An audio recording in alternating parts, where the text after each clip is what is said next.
Hey everybody, welcome back to James Draws Everything, continuing today with our Drawing Every Country in the World's Flag series. And today, going back into Africa, we're going to be doing our first of three countries that start with the letter R. We're going to be doing Rwanda. All right, so Rwanda is a small country, kind of near Lake Victoria in Africa, but it doesn't actually border that, so it doesn't really get to enjoy some of those economic benefits. Lake Victoria is more in like Uganda, Kenya, and Tanzania. Right, and it does have a very long flag, so I'm just going to do that as we begin here. So yeah, Rwanda, landlocked. It's bordered by the DRC, Democratic Republic of Congo, Uganda, Tanzania, and then another kind of small country there, Burundi. And so Rwanda and Burundi, those two little countries that are kind of in the middle there. And Rwanda has a pretty interesting history, right? This is kind of like that one of those history doesn't repeat itself, but it does rhyme, because Rwanda is a good lesson on what happens with class warfare, right? So, we're not talking about like Marxism or communism or anything like that here, but we're talking about some of the very same basic principles, right? Us versus them, power to the people, destroy the ruling class type of stuff, right? That's not just exclusive to Marxism, right? You see that in the French Revolution. You see that in a lot of places in the world. But let's get to Rwanda's history, because it's an interesting country, I think. So Rwanda. About 700 BC, the Bantu migration takes place. So that's where a lot of the Rwanda people come from. If you were paying attention during like the unfortunate events of Rwanda in like the 1990s, you probably heard of like the genocide. The Rwandan genocide, so that was mainly, you heard about like the Hutu and the Tutsis, right? So, a lot of conflicts in Africa, right? It's not always like, the Africans versus like the European colonial powers. A lot of them are just kind of ancient rivalries between different tribes, different tribal ethnicities. Rwanda, though, the Hutu and the Tutsis, that's more of a class designation. It's not really like a separate race. So the Hutus were always like the lower class people, right? Like your worker ants, agriculture types, and then the Tutsis were the administrators, right? So that was your nobility class, your class that ran foreign affairs and internal economic issues, things like that. And there was always tension there, right? So it's I guess kind of almost not even really ideological. It's just kind of human nature, right? Jealousy is a real thing, right? And hatred of those that are successful. So yeah, there was always kind of a big class divide there. You see the kind of like the same thing in India too, with like with the caste system and whatnot. But we're talking about Rwanda, not India. So the Tutsis kingdom dominated that part of the world during the Middle Ages, right? So the Tutsis formed a kingdom of Rwanda, and then kind of going into the scramble for Africa period, the Germans set up shop in 1897, German East Africa, which Rwanda becomes a part of. Post World War I, Germany, they lose all of their overseas possessions. They lose their empire as part of like the Treaty of Versailles. So Rwanda goes to the Belgians, but both the Germans and the Belgians, they utilize the existing Tutsi political structures that were there, right? So they worked through the Tutsis as far as like your regional matters, because they were already they already had like a functioning government structure there. So, and that kind of of course, that's going to raise tensions a little bit with like with the Hutus. So the Tutsis, they were capable bureaucrats and administrators. Hutus were excluded from that power structure. The Hutus overthrow a Tutsi king in 1959, right? So this is kind of where stuff starts getting a little hot, like going into the independence period.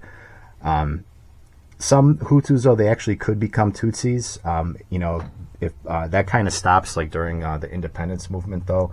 So it's a little bit similar to like the issues with like Rhodesia, right? It wasn't an entirely rigid class structure. There was social mobility, but that was rare. Okay, so let me just work out a couple things on the flag here, and we'll get back to Rwandan history. So I'll make sure I don't go over this yellow too much. I might have to hit that with another green too. I'm not liking how light that green is. Yeah, so in 1962, Rwanda does achieve independence, and this is after a bit of a revolution in 1959, a Hutu revolution. So you have a ton of violence between the Hutus and the Tutsis there, right? And I kind of explained in some of my other African videos about how... Hold on, I'm just trying to figure out how I want to do my sun here, because it's got a little sun up here and it's kind of yellow, but it's not the same yellow. It's a little bit darker, so just want to outline that first. Okay. Gotta be careful when working with yellow, right? Where was I? 1960s? That sounds about right. So yeah, 1960s, very violent, a lot of civil unrest during that period. The 1990s is where things really kind of start to get messy, right? That's when you have like a massive civil war, immigration crisis, right? A lot of Rwandan refugees. If you were paying attention in the 1990s, watching the news and whatnot, the Rwandan genocide, right? That was something that came up quite a bit during like the Bill Clinton years. So what happened there is Rwanda has a Tutsi government, the Rwandan Patriot Front, and these issues are not solved, right, between the Tutsis and the Hutus. There's a lot of outside pressure from like Uganda. So Uganda does allow like some paramilitary Hutus to set up shop there and attack the Tutsis, the Tutsi political majority that was in Rwanda. So yeah, it's not just simply a Rwandan conflict, right? Uganda, I'm sure, had its own interests in that land, and yeah, again, Africa's never quite as simple as they make it out to be on TV, right? Like all these places were just, they were peaceful hippies until the evil colonizers showed up. No, that's not really true at all. And post-colonial Africa is definitely proof of that. So in 1994, this is where stuff really starts to pop off. A plane carrying both the president of the Hutu president of Rwanda, and then a plane, I believe the leader of Burundi was on that as well, that was shot down, and that's what kind of kicked off the genocide, right? So over 100 days, about anywhere from 500 to 1 million Tutsis were killed. So they actually massacred 3/4 of the Tutsi population, which is like, that's absolutely devastating. Like they, when you're talking about like, mass genocide on that level, if you want to talk about like the United States, like, during their civil war, they would say that, almost 1% of like the population died during that, which doesn't sound like a lot, but that really is, like when you're talking about a big country, and even just like a small 1% change can really, kind of throw your system for a loop there. But yeah, 3/4 of the entire Tutsi population was massacred by the Hutus.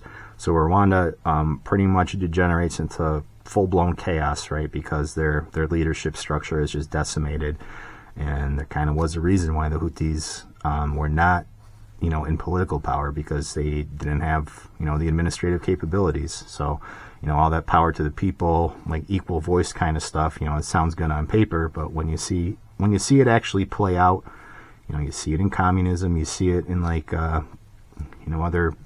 other movements that are similar. You know, Rwanda, not a communist movement, but you know, a lot of the same notes are being played in that song. So after you know, a long period of kind of civil unrest there, the Tutsis do reinstitute one-party rule, basically, right, through the Rwandan Patriot Front.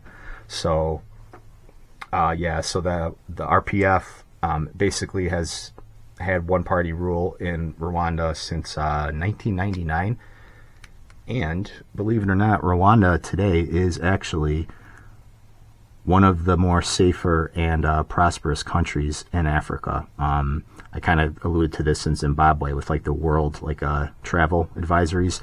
I think Rwanda is another one that gets very close to a clean bill of health, right? I don't know if it's like if it gets like a perfect report card score, but very close. So good on Rwanda for that. They have I guess reinstituted if I could talk today, some political stability there, and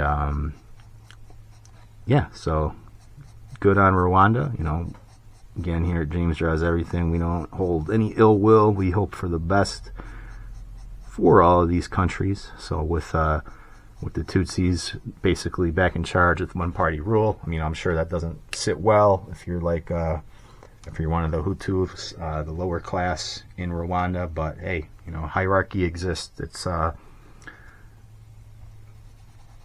you know, hierarchy is actually, you know, if you want to talk about like this kind of like almost like John Locke, Thomas Paine sort of you know, return to nature, everybody's a blank slate sort of thing. Well, hierarchies exist in nature too, right? So like this equality and all that, unfortunately that's actually very unnatural, you know, when you're talking about natural law and things like that. So, you know, as long as they can keep the lights on, keep the roads running, keep the economy pumping, and as long as, you know, they're not massacring their own, which Tutsis, you know, haven't really done to the Hutus there. That was more of like, you know, the lower class revolting against their, you know, quote unquote masters. Yeah. So stability, peace and stability, hopefully going forward. That is Rwanda. All right, so a little lesson on class warfare there. Kind of went on an unexpected tangent, but yeah, what does the flag mean? So blue represents the happiness and peace in the country. Yellow is economic development and mineral wealth. Green is hope and prosperity and natural resources, and the sun symbolizes unity as well as enlightenment and transparency from ignorance, right? So good on unity. Hopefully, you know, we know what that means when they say unity, the Hutus and the Tutsis. Hopefully they can put aside their differences. And yeah, as long as there's also, you know, I just want to make this a little bit darker too. I didn't want to just use my orange, but it does have kind of an orangish yellow sort of sun. Yeah, as long as the you know, if you are of a Hutu designation, you know, as long as you can move up, right? You know, if you show your worth and your ability, meritocracy, then you can become a Tutsi. So, you know, I don't really have any issues with that, you know, if that's how they choose to run their country. Alright, so let me just, I don't really have something that's like kind of just between orange and yellow here, so I'm just going to hit it with one more